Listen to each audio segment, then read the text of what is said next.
And from that, right, we're going to do some user testing. So there's some test cases about our program. Our first test case is, does our program run when the user clicks it from their phone? To do that, we don't send it from the debugger. We'll actually test it from the emulator. Now, I've got two here. Guessing it's the second one. So you can't really see the name. So there we go, there's an error there. Got two. App info is button event, so don't know if that's the right one. I think that's actually called button event 2. Button event, so there we go, it's this one. So we'll go ahead and we'll run it. Our user testing was successful. The program ran when we told it to.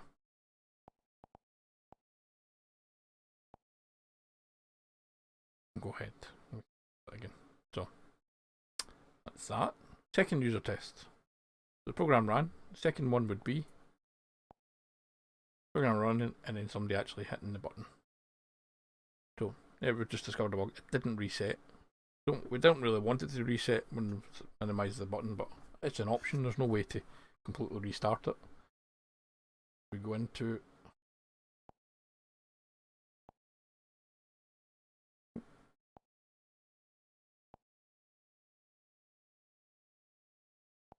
to open it.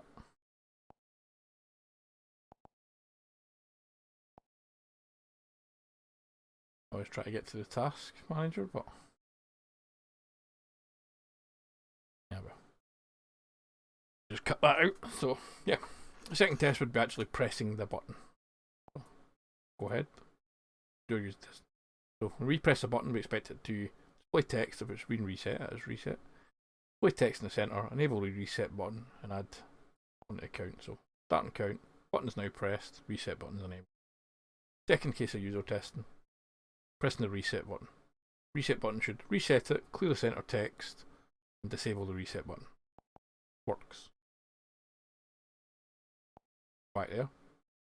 And a third user case is actually pressing on the text in the center. Now, we know it should disable both. It's doing what it's meant to do. But that's the user testing, but if you were doing user testing, say it wasn't disabling one of the buttons when it should.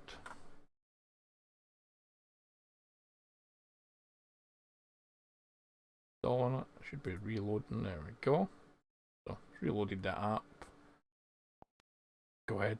And it should be disabling both. So it's not. So that would be a fail. We would document that. Failed user test.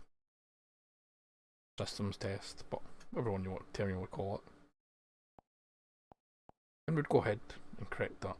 Now at that point we've not been down to testing individual methods because that's black and white box testing. This is systems testing.